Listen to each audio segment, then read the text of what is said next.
سرخط خبرها دعوت امامعلی رحمان از دادرس‌ها پوتین برگزاری اعتراضها را محدود کرد و در اندونزیا برای علاقه جنسی بدون نکاح 1 سال زندانی می‌کنند.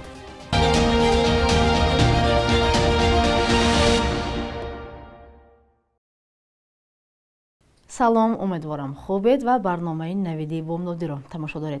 دوامی چند دقیقه بعدی شما را با آخرین خبرهای تاجیکستان و جهان آشنا می‌کنیم. امروز 7 دکبر است.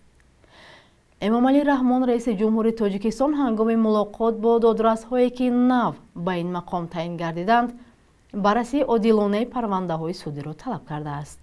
روز 6 دکبر رئیس جمهوری تاجیکستان با امضای یک فرمان 10 دادرس را تعیین و از کار آزاد نمود. دفتر مطبوعات پرزیدنت خبر می‌دهد که امامعلی رحمان دادرس‌ها را برای حفظ صادقانه حقوق و آزادی شهروندان، رعایت حتمی طلبات قانون و پیشگیری از حالت‌های به تأخیر افتادن مهلت‌های بررسی پرونده‌ها دعوت کرده است. دعوت پرزیدنت در حالی صدا می‌دهد که انتقادها از نظام دادگاهی کشور زیاد است. از جمله حامیان حقوق میگویند حکم‌های طولانی زندان و تقریباً قبول کردن عیبنامه تفتیشات مستقلیت دادگاه را زیر شبهه گذاشته است. از جمله در 6 ماه اول امسال دادگاه‌های کشور یگان حکم سفید کننده صادر نکردند. در 10 سال اخیر تقریباً 30 نفر آنها به اتهام کرداری که شأن و اعتبار سودی را پس می‌زند از منصب رانده و دستگیر و به زندان محکوم شدند. در تاجیکستان بیش از 400 دادرس فعالند. دوام 10 ماه سال روان تنها در ولایت ختلان نزدیک به 4000 عقد نکاح رسما بیکار کرده شده است. این آمار نسبت به همین دوره سال گذشته 393 حالت زیاد بوده است. هفته‌نامه تاجیکستان از قول مسئولین شعبه اسناد حالت شهروندی ولایت نوشت از همه بیشتر در شهر و ناحیه‌های کولاب، کوشانیان، یووان و عبدالرحمن جومی عقد نکاح بیکار کرده شده است. از شماره عمومی 2528 عقد نکاح با قرار دادگاه و باقی مانده با رضایت همسران و با عریضه یکی از آنها بیکار شده است. به اطلاع منبع از حالت جداشوی اویله‌ها 3490 کودک نابالغ از تربیت یک از والدان محروم شدند. از همپاشی خانواده‌ها سالهای اخیر در تاجیکستان نگرانی‌های جدی رو به میان آورده است. هرچند در نشست‌های رسمی مقامات از برنامه و چاره‌جویی‌ها برای کاهش از همپاشی اویله‌ها خبر می‌دهند، اما تعداد چنین خانواده‌ها سال به سال افزایش می‌یابد. آمار رسمی نشان می‌دهد که در تاجیکستان هر روز بیش از 40 جفت و ماهی بیش از 1200 جفت از هم جدا می‌شوند. و حالا با یکی از دهه‌های دوردست ناحیه تیمورملیک می‌رویم. ساکنان دهه نورافشان روزشان را با آبکشی شام می‌کنند و از راه‌های ولنگار شکایت دارند. اما راه و آب تنها مشکل این دهه نبوده است. محمود جان رحمتزاده به این دهه سفر کرد و تفصیلات بیشتر دارد. رودی سرخاب در ناحیه واسع. در دو ساحل آن دهه‌های واسع و تیمورملیک جای گیرند. ساکنان دهه نورافشان ناحیه تیمورملیک برای سفر به مرکز باید این رود را عبور کنند. اگر سطح آب بلند شود تا پایان آمدن آن ساکنان از دهه بیرون نمی‌روند. یگانه کاری که پای ساکنان را به تیمورملیک می‌کشد این کاری حجت نگاری است. تا رسیدن به ناحیه واسع 18 کیلومتر راه است. اما تا تیمورملیک باید 70 کیلومتر راه بروند. حالا ساکنان این دهه از مقامات طلب دارند تا به دهه آنها توجه کنند. چند آدم بردگی قپیدگیم زنکوره گودکوی مایدره خیلی آدموی کلان میگذارن یا اسب قطی چند آدم سومش گم کرده چند آدم پروداکتش گم کرده در این سرخوب وضعیت دمتر قین تا دیگه. راه تنها مشکلی دهه نورافشان نیست. تلفن موبیلی و اینترنت در این دهه خوب کار نمی‌کند. ساکنانش 10 مرتبه به شرکت مگافون برای نصب موج پراکنی مراجعت کرده اند. اما تاکنون پاسخی نیست. برای صحبت تلفنی با نزدیکان دورشان باید تپه‌ها یا کوه برآیند. همون اینترنت هست که کم یک 10 دقیقه یا 15 دقیقه که همون پدر مادرشون اهل عائله‌شون خواهر اکاشون قطعی صحبت کنن. در اصل همین نه بلکه اینترنت در جمعی کمپانی مگافون خودشون درست کار نمیکنن در اینجا. در هر خانه ساکنی دهه نورافشان کمی کم 2 خر و 1 اسب است. این پسر با 2 خر از دریای سرخاب آب می آورد. وظیفه روزانه یک نفر در این دهه فقط آبکشی است. ساکنان دهه نورافشان میگویند برای سیراب کردن دهات یک راه وجود دارد. бо қубурҳо аз дарёи сурхоб то деҳа об кашонида шавад. агар дарё базтар биё иси бигарда мо дига ҳама ҷо ай осмон дисмон канда ай замин помон кандагӣ барои ҳамо аки мода масъала миз ра якмиш дуюмиш ов як рӯзда 3 бор 4 бор ҳар қати айнами дайро ов мекашем. вале дар деҳаи нурафшон лимити барқ вуҷуд надорад. аммо тарси сокинон аз симчӯбҳои пусидаи қувваи барқ аст. сокинон эътироф карданд ки дар як шамоли сахт чандин симчӯб шикастааст.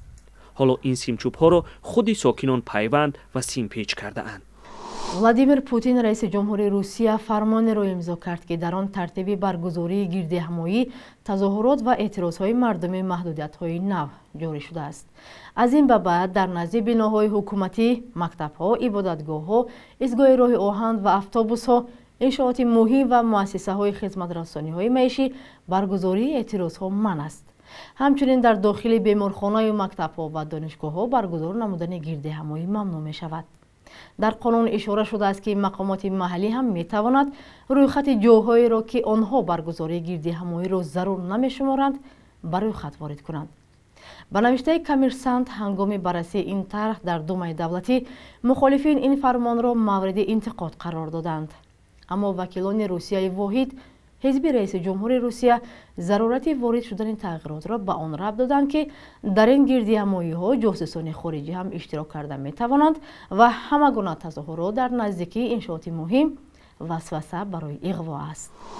парлумони Индонезия кодекси нави ҷиноии ин кишварро қабул кард ки алоқаи ҷинсии бидуни издивоҷ ё худ беникоҳро аз ҷумла барои сайёҳон манъ мекунад.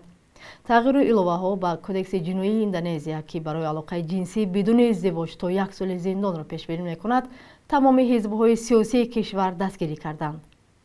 мақомот мегӯянд ҳадафи кодекси нави ҷиноӣ ки танҳо баъд аз 3 сол ба иҷро медарояд, ҳифзи арзишҳои Индонезия аст. тибқи кодекс танҳо волидайн, ҳамсар ё фарзанди гумонбаршудагон метавонанд дар бораи алоқаи ҷинсии ғайриқонунӣ хабар диҳанд. зидди қабули кодекси нав дар Индонезия эътирозҳое сурат гирифтанд.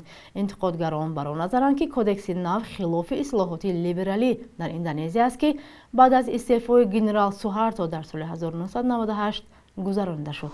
бахши якрӯзи таърихро дар таҳияи Хиромон Бақозода ҳамроҳ мебинем то аз муҳимтарин таҳаввулоти таърихӣ барои имрӯз 7 декабр бехабар намонем.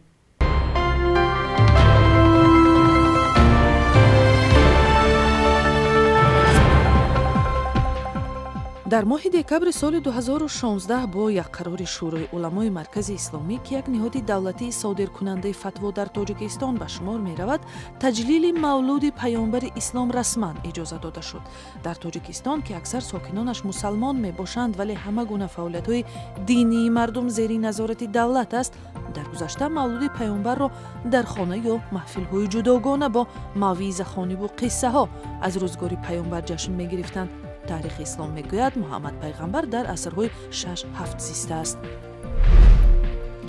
7 декабри соли 2016 ҳамоно бисёриҳо дар тоҷикистон гуфтанд ки ҳасрати СССР-ро мехӯранд. пурсиши афкори умуми маркази Шарқ нишон дод ки 25 сол баъди пошхӯрии ҳукумати шӯро ҳам тахминан 60% сокинони тоҷикистони соҳибистиқлол аз пошхӯрии ҳукумати пешин розӣ нестанд. муҳаққиқон ин падидаро аз сӯе ба мушкилоти иҷтимоиву иқтисодӣ рабт медиҳанд. ин ҳам дар ҳоле буд ки ҷавонони пурсидашуда гуфтанд дар бораи ин низом хабаре надоранд. декабри соли 2013 нависандаи рус Андрей Волос барои китобаш «Бозгашт ба Панҷруд» ки аз зиндагии Абу Абдуллоҳи Рудакӣ қисса мекунад, бо ҷоизаи баланди адабии русский Букер қадрдонӣ шуд. ҷоизае ки 1,5 миллион рубл подош дорад барои боз кардани воқеиятҳову фоҷиаҳои зиндагии Маликушшуарои назми тоҷик тақдим шуд ки бо дардҳои ҷомеаи имрӯза ҳамоҳанг аст. Андрей Волос аз ин пеш соли 2000 барои романи «Хуррамободаш» ки аз солҳои 1990 шаҳри тимсоли Душанбе қисса мекунад, ҷоизаи Нови Мирро бурдааст. қурби доллари амрикоӣ шабона рӯзи гузашта каме поин рафта, бонки миллӣ $100-ро 1020 сомонӣ муқаррар кардааст. аммо арзиши қурби рубл якбора поин рафта субҳи имрӯз 1000 рубл ба 158 сомонӣ баробар шуд. баъзе аз бонкҳои тиҷоратӣ 1000 рубли русиро ба 152 сомонӣ иваз мекунанд.